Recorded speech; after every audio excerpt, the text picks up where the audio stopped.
دوستان خیلی معتبر و عزیز و مهربانی، من برنامه نوبتی نو گفته ها را منظوری شما میگردونیم. امروز میدونید ما اطراف فقط یک جمعه حرف میزنیم، جمعه، یک جمعه مقرری، یک جمعه که از دیگر جمعه ها هیچ تفاوت ندارد. یک جمعه که یک مادر نازنین دختر بود، با هزار امید و آرمان دخت این جمعه را. این جمعه رو دخت تا در سر کتف فرزندش در روز توی دامادی بپرتاید. این جمعه رو دخت تا در تنی پسرش در روز توی ببیند. ولی این پسر مغرور و خودخواه و شهرگرد خواهش مادر رو رد کرد. در روز تویش گفت که این چیزها الکی در بین جوانان معمول نیست، این چیزها الکی از بین رفتن و این جمعه رو من نخواهم پوشید. خواهش مادر رو رد کرد، ولی امروز از کرده پشیمان است. امروز ما صاحب همین جمعه رو دعوت کردیم به برنامه و قبلا به عرض شما میرسونیم که برنامه در همکاری با مرکز مبل خانه من تهیه میگردد. بخشیده به نوروز خجسته مرکز مبل خانه من تخفیف های کلان را از 21 تا 24 مارت اعلان کرده است. مرحمت بیاید از مبل های خوش صفت و جهاز روزگار خریداری کنید. خانه من این گرمی و حرارت خاندان شما سراغ ما شهر دوشنبه، کوچه پولادی 43. اینک صحبت را شروع میکنیم با سراینده معروف، محبوب، پسندیده و دوست داشته ما و شما، ضیاءالدین نورزاد، یعنی صاحب این جمعه. خوش آمدید ضیاءالدین جان. سلامت باشید. خیلی سخت گفتم در ابتدای برنامه، عذر. سخت گفتید ولی خیلی باجا بود، در جایش بود. و یک چیز دیگر رو نیز میخواهم درج کنم. ما همه ما در زندگی گاه در سر غضب، در سر خشم پدرها و مادرهایمان رو رنجانده ایم. اکثری از ماها، من فکر میکنم که 99% از ماها در سر قهر و غضب پدر و مادرهایمان رو رنجانده ایم، ولی در این باره حرف زدن نمیخواهیم. اما امروز ضیاءالدین حرف میزند، یعنی این جسارت است. من همیشه حرف میزنم، زیرا از گذشته خویش هیچگاه شرم نکردم، شرم نمیدارم. هرچی در گذشته بود امروز مرا اگر بر اوج قله نشستم از همان گذشته است. من نفر میگوید که کسی به گذشته خود اعتماد نمیگذارد، ارج نمیگذارد، در آینده او را هیچ چیز انتظارم نیست. درست است که در زمان خویش در دوران معصومیت ما پدر و مادرها را آزار میدیم، آره، رنجشان میدیم، ولی بعداً وقتی که احساس پدر شدن به ما دست میدهد، وقتی میبینیم همسرهامان تا صبح بیدار خوابی بالای سر فرزندانمان میکشند، آنگاه به قدر پدر و مادرهامان میرسیم. واقعا پدر و مادرها مثل یک فرشته هستند، همیشه نگهبان فرزند، دل و جانشان را برای فرزندها اهدا میکنند. میگویند که زن مادر در زندگی دو بار میمیرد، یکی هنگام تولید فرزند، دومی هنگامی که با امر ازلی، با امر پروردگار از دنیا در میگذره. وقتی که ما تولید میشیم مرگ حاضر میشد و میگوید منظورم، ولی مادر میگوید نه منظورترم. به خاطری که به خاطر من، به خاطر شما، به خاطر یک جسم موجود کوچکی هیچ کس رقم زده نمیتواند که آیا همین جسم، همین موجود در آینده همین فرشته را نگهبانی کردن میتواند یا نه. مثل آن که یک نصف روزی امرا با مادرم خوراک میخوردیم، یکی از خوراک خوردن وایستاد و راست با عمق چشمانم نگاه کرد، گفت زیا یک بار نگفتی من تو را دوست میدارم؟ گفتم من هم کمی شوکه شدم، گفتم چه برای چی؟ که میخوام از تو بشنوم. گفتم بعد میگویم. گفت الان میخوام بشنوم. یک غروری نورسی جوانی دستم داد و گفتم آچه بگذار این حرفا را، بدتر خواهم گفت. شرم کردم. نگفتید؟ که میگویی؟ گفتم حالا بعد، زیرا مهر در دل میشود نه در زبان. مادرم یک مدت جانبی من به چهره من دور و دراز با تمکی نگاه کرد. من یک احساس غم را مشاهده کردم، یک رنجش، آزردگی مادرانه را، ولی با خاطر که مادر از چیزی نگفت، یک لبخند شیرین کرد، گفت کی میگویی؟ بعد مردنم چی کنم؟ بعد سری من آیا آفتاب طلوع میکند یا نه؟ ولی ببینید آرزو، بعد مادرم از دنیا درگذشت، من هزاران بار گفتم که اوچا تو برای من عزیزی، اوچا تو برای من مقدسی، اوچا من تو رو دوست میدارم. ولی اون نشنید. ولی الان که فرصت هست آنهایی که فکر نمیکنم که نشنید، فکر میکنم که روانش روحش میشنود این حرفا رو. شاید بدتر گفتم که اوچا تو برای من عزیزی، شاید شنیده بود، ولی الان که توی ذهنی من است همین یک خاطره احساس برانگیزی دردآلود است که هنوزم آزار میده. یک جوانمرد همیشه در برنامه‌های کنسرتی من شرکت میکنه و طبیعی است که در تمام برنامه کنسرتی من مردم را با محبت ورزیدن به خانواده، به پدر و مادر، به خواهر و برادرها دعوت میکنم. همین گفته های من سبب می شود می رود به خانه. بعدا از زبان خودش شنیدم که از دست مادرش ستیل آب را می گیرد، وارد خانه می شود. مادر حیران می ماند. مادر می خواهد به تگ دیگ علاو کند، آتش درگیراند. میگوید نه مادر، این کار را من به انجام می رسانم. مادر باز حیران می شود. بگاه می شود وقتی خوراک خوریم به کرته فرسوده مادرش یک چیتک گلداری عادی سفید پیراهن تاجیکانه نگاه میکند، میگه اوچا کرتت اینقدر به تو زیبیده است، اوچا اینقدر تو نازی. نهایت طاقت نمیارد و میگه اوچا من تو رو دوست میدارم، میخیزد از پیشانی مادرش میبوسد. به خاطر حرفایی که من در برنامه کنسرتی هم گفتم که با دیداربینی مادرهای گلتون بیروید، پیش پایشان سرخم کنید، آنها را دوست داری کنید، نوازش کنید. ولی ببینید انتها این قصه با چی فرجام می‌یابد. جوانمرد به من نقل کرد که بگو پدرم از کار آمد. گفتگویشون رو تصادفاً شنیدم که مادرم میگفت مردک همین بچه‌ت رو خانوندن در کار.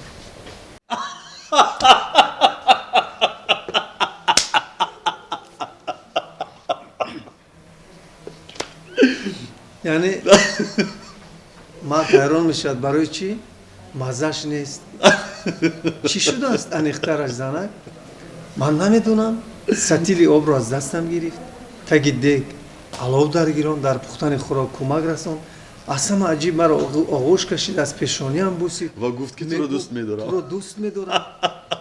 یعنی ببینید مادرانی که هیچ مهربانی و حرفی خوب رو از فرزند نشنیدن و یک عمر در پای صداقت فرزند روزهای خود رو سپر کردن، یک روز خوب از فرزند حرف زیبا، کلام زیبا میشنوند و تا آن حد شوکه میشوند، تا آن حد به حیرت میافتند که میپندارند شاید یگان مصیبت سر این پسر آمده است که رفتارش به یک بارگی اینقدر تغییر خورده است. واقعا هم یک چیزی خنده‌دار است، اما در داخل این خنده یک فلسفه درد روزگار ما است، درد مادران ما است. بله، بر دو چشم خنده‌ریزم بنگری، غافلی از دیده گریان من. البته خیلی خنده‌دار است. منم پس از شنیدن ولی پشت این خنده ها گریه های زیادن. من خیلی خندیدم. ولی بدتر اندیشه کردم که برای چی این احساس ناباوری از کجا سرچشمه گرفته. از آن که مثل من و من بر اینها هیچگاه نگفتیم که اوچا من تو را دوست میدارم. بله. اوچا تو برای من عزیزی. بله. با یک روی مالک، با یک شالچه، با یک دستگله که ما مادرهامان را شاد نکردیم. درست. یعنی احساس ناباوری آنقدر در مادرهامان زیاد است که اگر گاه آنقدر مهربانی زیاد هم کنی آن را به درستی نمیپندارد. مادر چه فتاده عجیبی است، کس خود گذرد برای فرزند. مادر دل و جان زندگی را با مهر کند فدای فرزند. جودین، ولی مادرهای ما با همین حرف‌های مهر آمیز و سرشار از محبت عادت نکردند، چون که ما این حرف‌ها رو در مناسبت با مادرها کم استفاده میبریم. من مثلا میدونم که کودکانی مثلا ایرانی تبار اونقدر شیرین زبانند، اونقدر لطف دارند، اونقدر کلامشون شکرین است که به مادرهایشون میگویند از خوردی مامان جان دوست دارم، قربانت برم، مامان جان برات فدا میشم، مامان جان جونم فدات و این قبیل حرف ها. اما در مدنیت معاشرتی ما این چیزها نیست زودین، نه؟ بله.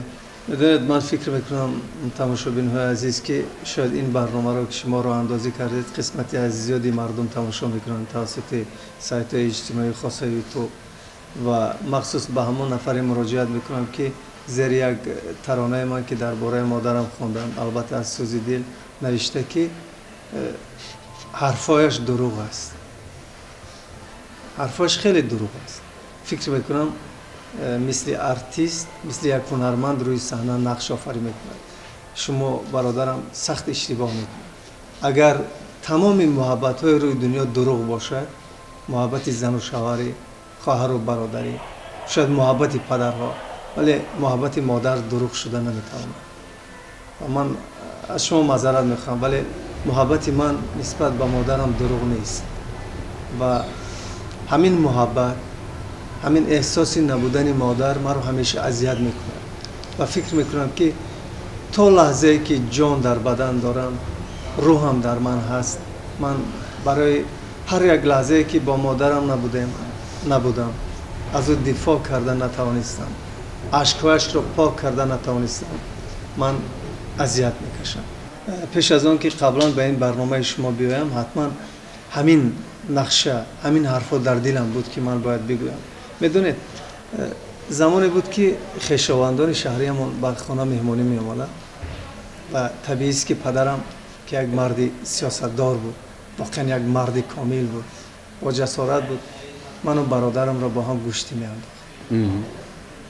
یک روز مهمان ها آمدن، پدرم جانب دادرم رضالدین که از من 2 سال خورد بود ولی تهمتن بود، گفت کنی پهلوانی پدر خیز، حالا گوشتین میگیری. یعنی توجه پدر بر ریزو بیشتر بود؟ البته خیلی خیلی خیلی زیاد. با شما کمتر؟ با من کمتر، چون من بیشتر با قلم و کاغذ نیاز داشتم، شغل داشتم و دادرم کارهای خواجگی را به ثبوت میرساند و من گاه کارگریزی میکردم. و از این آشکار بیانی شما پدر نمیرنجد؟ مثلا حالا نمیرنجه. نه، حالا مثلا شما با مردم میگویید که توجه پدرتان به شما کمتر بود در قیاس با برادرتان ریزو. من گفتم که بود تجارت مشغول است. من ریزو رو میشناسم. درود ریزو جان، اگر این زمان مرا میبینید. من گفتم که توجه پدرم کمتر بود. آن خاطر که من از کار خانه سرکشی میکردم، چون دادرم کارهای روزمره خانه رو زیاد به انجام میرساند. تنها به همین خاطر. ولی من نگفتم که محبت پدرم نسبت به من کمتر بود، چون خش بچه‌های شهری شنیدند که همین لحظه گوشتی آغاز میشود در میدان حولی، یکیش گفت شکمم درد میکنه، سری زانوی مادرش خواب رفت. دیگری کیم کدام کار رو بهانه کرد و تنها من ماندم. دلم با کفیدن نزدیک میشد. گفتم خداوند کمک کن در مقابل ریزو. در مقابل ریزو، بله، تا شرمنده نشوم نزد مهمان ها که از شهر آمدن. همه جانبداری کنجه خانه دادرم ریزو، زیرو از من خورد است. برادرم میگوید هر ریزو از پایش گیر، خواهرم میگوید از دستش گیر. کسی جانبداری من همه اخلاصمندی ریزو. کسی جانبداری من نیست و تنها میانی این سر و صداها یک صدا یادم مانده است که هنوزم یادم است. صدایی کی بود؟ صدای مادرم. چی میگفت؟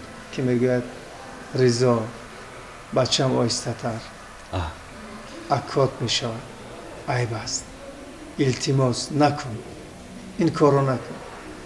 همین صدا آخرین مدار رو از پایم میگیرد، همین صدا مرا میکشد و آخرین قوای بازوانم از دستم میرود و من نفهمیده میمانم که چگونه با پشت میافتم. موج خرسک ها بلند میشود، ستایش ها، همه ریزا دست بالا، برادرم ریزا دست بالا و من قهر میکنم. در غایت شب جانب باغ میدوم و میگم من خودم را میکشم، نابود میکنم. یک نورسی شاید 12 ساله علم دیده، آزار دیده، تحقیر شده، پشت به زمین خورده، در میانه جای باغ در تاریکی ناپدید میشوم. مدتی از میان میگذرد، کسی سراغم نمیآید. یک زردالو رو انتخاب میکنم، درختش را، تابستان بود، بالا میشم و مشغول زردالو خوری میشم. آدم و عالم را فراموش میکنم که چی بود، چی ماند، چی شد. یکی چشمم جانبی حولی میافتد که همه در جستجوی من هستم، از همه بیشتر مادرم. تمامی جایها رو میکوبند، از من آثاری نیست. بالاخره صدای پدر رو میشنوم که میگوید خوب عادتی هر روزه اوست، برمیگرده، روید خواب کنید. نمیدونم چند مدت از میان بگذشت، یکی احساس کردم که کسی از زیر درخت میگذره. شیپ شیپی صدای پا به گوشم رسید. چشمانی به تاریکی عادت کردم، دادرم را شناخت. ریزا را خوابش نبرده است. پای کافتکاوی من آمد، زیر درخت نزدیک شد و به گریه آغاز کرد. رو جانب خداوند کرد، گریه آلود گفت خدایا اکم را نکش، اکم را بیار، اگر نمیرد من دیگر هیچگاه نمیزنم، هیچگاه او را به پشت نمیافتانم، خدایا زارت میکنم. من در حالتی که این سر و صداها رو میشنیدم گریان شدم. باستی فراموش کردم که همین چند لحظه پیش من از پسی او نزد مهمان‌ها خجالت زده شدم و از بالا یک دانه زردآلو رو گرفتم، به سرش پرت کردم. گفتم آی دیوانه، من اینجا هستم، نگاه کن. رضالدین دادرم به بالا نگاه کرد، مرا دید و بعداً جانب خانه فریاد کرد پدر، من زیا را پیدا کردم، بیایید زده کشید. خب ببینید در یک لحظه خیلی خنده‌دار است. بله، لیکن محبت فرزند پدری همین است. همین است، داره همین است. ما خاطرات شیرینی زیر یک بام دو برادر نیز همین است. آره، زیر یک بام بزرگ میشه. بله، در یک کرپه خواب میرویم. آره. بچه خواب میرویم زیر یک کرپه. زیر یک کرپه با کاسه همدیگر چشم الا میکنیم. بله، همدیگر رو میوزاریم، میزنیم، بله. ولی به هم بودن نمیتوانیم. آره. زیرا خونی ما یک است. میخواستم درباره جمعه حرف بزنیم، جمعه که مادر دخت. در یک سرودم هم گفتم که جامعه غم پاره کردم، من خدا را زاره کردم، تا تو را از من نگیره زندگانیم نمیره. ولی چی میتوان کرد که هنوز در سن 54 سالگی، هنوز در سن سالی که مادرم باید از مهنت ما راحت میبرد، بله، مادرم زیر سایه دستان ما باید فراغت میبرد. بله. مادرم از دنیا درگذشت. عین جوانیش، عین آنه که باید خوشی های زندگی نصیبش بود. یک شامگاه همگی گرد دسترخوان می نشستیم و من گاه شعر ایجاد میکردم. پدرم اونجا بود و من 4 مصرع شعر نوشتم، خیلی ساده. پدر، آموختم از موی سفیدت سفیدی های راه زندگی را، زی عمق مردمی چشم تو دیدم نگاه خیرخواه زندگی را. در یک ورق نوشتم و جانب پدرم گفتم پدر، من برای شما شعر نوشتم. پدرم که مشغول کار بود گفت بخوان. خواندم، خوشحال شد، ستایشم کرد. دورتر از ما مادرم نشسته، جامه میدوخت. میدونید یا شاید خاطرتان باشد، حالا نو اکنون باز به مود برگشته است، جامه های بی‌قصه. بله، بله، با رخی کلام، بله. رخهای زرد، سرخ، سبز. بله، رخهای رنگ دارند. رنگ. وقتی که شعر رو خواندم به پایان رسیدم، یکی آه کشید. نگاه کردم، گفتم آچه چی شد؟ گفت سوزن بعد زیر ناخونم رفت. و بعداً جانبی من نگاه کرد، گفت ای خدا، چقدر من برای شما عذاب کشیدم، خواب نرفتم، نخوردم، نپوشیدم. شما برای پدرتون شعر میگوید. میدونی این جامعه برای کی است؟ این جامعه برای تو است، برای شهید تو است. و دیدم که از نوگی انگشتش خون میتراورد. نمیدونم، شاید هنوزم همون لکه خون در همون جامعه هست. البته با شوخی گفت و من گفتم بچه، حالا روزگار فرا میرسد که من شاید داستان می نویسم، قصه می نویسم، رمان می نویسم برای تو. گفتم اینجا مادرم آنجا گفت این جامه برای تو است، جامه شهید تو. اگر هستم نیستم این جامه را باید ببر کنی در روز توی دامادی. خلاصه روزها گذشتم، سالها گذشتم و مادرم هم گذشت. جامه ماند در داخل یک صندوق چوبی. روز شهی من هم فرا رسید. یکی از خواهر بزرگانم جامه را از صندوق بیرون آورد. چند رفیقانم آنجا بودن، گفتن همین رو میپوشی؟ گفتم چرا نه، جامه مادرم است، مادرم مخصوص برای من آماده کرده است، من خودم شاهد بودم که با دستانش دوخته است. گفتن عیب است. من خیلی جوان بودم، چرا سفید سیاه زندگی را نمیفهمیدم، شاید هنوز 20 سال داشتم. چرا عیب؟ زیرا آن وقت جامعه های دیگرگونه تر، ویلیور، ویلیوید، مخملی، بخملی، همین گونه جامعه ها علاقه رایج بود در مد. یعنی این نمود جامعه رختداری قدیمی از مد رفته بود. ولی شکر که امروز باز بر اصل خیش برگشت. یعنی میگن هر کی روز دور ماند از اصل خیش باز جوید روزگاری وصل خیش. ولی چی وصلی؟ که علاقه این فصل ها رو برهم زد، فصل بهار رو از میان برد. یک خوشی رو که شاید در ضمیر مادر من بود. خلاصه نپوشیدی؟ خلاصه من جامه رو نپوشیدم و از این اقدام خیلی پشیمانم است. بعدم پشیمان شدید؟ اون زمان درک نمی‌کردید؟ درک نمی‌کردم. انسان ها در جوانی با قدر لحظه ها، با قدر وقت ها، با قدر محبت ها نمیرسن. ولی انسان هر قدر بزرگ می شود آنقدر با اصل حیات نزدیکتر می شود و عمق زندگی سرفهم می رود. این جامعه الان در کجاست؟ در خانه من است. یعنی شما این جامعه رو با کسی ندادید؟ نه، هیچگاه این عمل در ذهنم خطور نکرده است. و آرزویم گفتم این است آرزو جان که وقتی خداوند به روز برساند که فرزند من داماد بشود، با آن که او میخواهد نمیخواهد، من جامعه مادرم رو برش میدم. زیودین یعنی به این واسطه شما میخواستید کیفر اشتباهاتون رو پوش کنید، یعنی اون اشتباهی که صادر شد اون زمان با تحریک دوستان نخواستید جامعه رو ببر کنید، میخواستید با این واسطه با واسطه اون که فرزندتون این جامعه رو در روز تویش بپوشد جبران کنید. ولی پیش از آن میخوام خودم بپوشم. چخیل میترسم که دوباره اویلادور نشوی. نه، انخترش روز 23 مارت در نقشه دارم برنامه کنسرتی اجرا کنم. 23 مارت در کجا؟ در تالار فیلارمون دولتی تاجیکستان. ساعت چند؟ و همون ساعت 14. همونجا در حضور مردم با اجرای یک ترانه درباره مادر میخوام همین جامعه رو ببر کنم.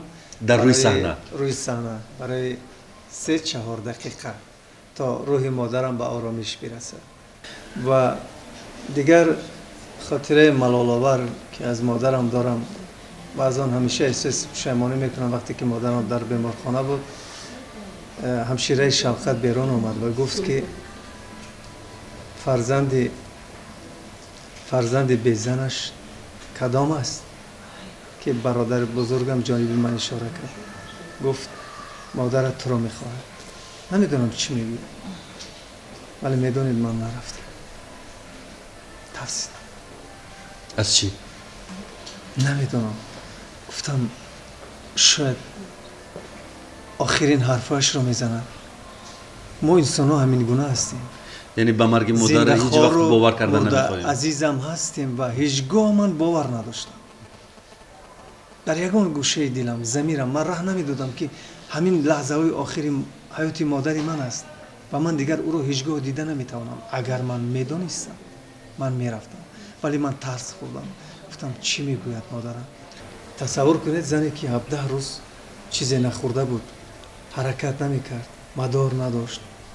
من شاهد بودم. آرزو با دستان کم قوتش از دو پای برادرم داشت و گفت جانی اوچه، تو میتونی جانی من رو بخری؟ من یک عمر غلام تو و فرزندهای تو میشم. من این رو با دو گوش خودم شنیدم و چشمان سرم دیدم. ولی بدتر وارد اتاق شدم که الکی مادرم بیهوش بود، به یاد بود و بخی گوشش گفتم بچه دیگر غم ما رو نخور، ما بزرگ شدیم، به وای رسیدیم، نان خودمون رو صاحبیم، با پای خود راست ایستاده میتوانیم. ولی میدونیم چی گفت؟ وای جان خدا، وای جان خدا، وای جان خدا. به همین خاطر مادرهای عزیز، من شما رو دوست می‌دارم، به همین خاطر که شما مرا دوست می‌دارید. من هیچگاه برای شما وعده نکردم در یگان برنامه کنسرتی که من جانم را برای شما میدیم، زیرا جانم برای خودم عزیز است. اگر برای خودم عزیز نیست، برای 4 جگرگوشم که در خانه همیشه منتظر من هستن عزیز است. ولی من واقعا به شما احترام دارم، به آن خاطر که شما به من جان بخشیده. مادرم اگر به من جان بخشید، پدرم نام بخشید، شما با احترامتان، با مهربانیتان، با محبتتان به من نام بخشیده، آبرو بخشیده، شهرت بخشیده. از این روز اعتبارا گاه برای خودتان زندگی کنید. خودتان رو دوست دارید. فرضاً نزد آینه هر صبح برخیزید، بالا بشوید، به اندامتان برسید، خوراک دلجویتان رو بخورید، زندگی رو دوست دارید. دوستان عزیز، واقعا ضیاءالدین نورزاد قلبی روشن دارد. همین یک روز پیش من با ضیاءالدین زنگ زدم و خواستم دعوت به عمل بیارم که به برنامه ناگفته ها بیاید و شرکت کند.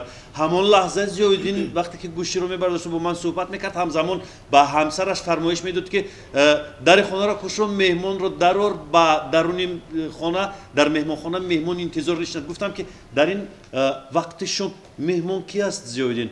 گفت یک پیرزن، یک پیرزن از ناحیه دوردست آمده است، از واسه آمده است مهمانی به خانم برای دیداربینی. و این پیرزن میگوید که مریضم، نوتابم، شاید این آخرین باری است که تو رو میبینم، به همین خاطر آمدم برای دیدارت، برای دیدنت. و واقعا مرا این حرفهای ضیاءالدین به اعماق اندیشه های خیلی زیبا برد. یعنی درک کردم که اگر امروز مادر ضیاءالدین در کنارش نیست، روح مادر ضیاءالدین در ضمیر چند پیرزن‌های نازنین، در ضمیر چند مادران نازنین وارد می شود و به خانه ضیاءالدین می درآید. این پیرزنی که از ناحیه واسه ولایت خراسان، خاله قند، به خانه ضیاءالدین آمد، شاید روح مادر ضیاءالدین رو در ضمیر خود گرفته به خانه ضیاءالدین وارد شد. من مطمئنم به این چیز. و یک چیز دیگر رو باید در آخر قید کنم که 23 مارت ساعت 14 در کاخ فیلارمونی دولتی تاجیکستان به نام اکاشریف جورایف کنسرت با شهامت و زیبای ضیاءالدین نورزاد برگزار می‌گردد که کلی مادران، کلی اخلاصمندان را به کنسرت ضیاءالدین دعوت می‌کنیم. جامعه دختر مادر را در روز کنسرت خواهد پوشید در شاهدی همه شما، در حضور همه شما. همینجا با شما خیر و خوش میکنم دوستانی عزیز. برنامه ناگفته ها را همینجا به انجام میرسونیم. دیگر حرف نمیگویم بجز حرف عشق، حرف محبت، بجز تکرار حرف های ضیاءالدین. همدیگر رو دوست بدارید، به قدر یکدیگر برسید. خاطر میکنید که برنامه ناگفته ها در همکاری با مرکز میبل خانه من تهیه میگردد. مرکز میبل خانه من بخشیده به نوروز خجسته از 21 مارت تا 24 مارت تخفیف های کلان اعلان میکند. مرحمت بیایید زیباترین جهاز را برای خاندان خود خریداری کنید و برنامه ناگفته ها را تماشا کرده در پایان برنامه فکر و اندیشه های خود را بنویسید. با شبکه ما ابونه شدن را فراموش نکنید. خیر.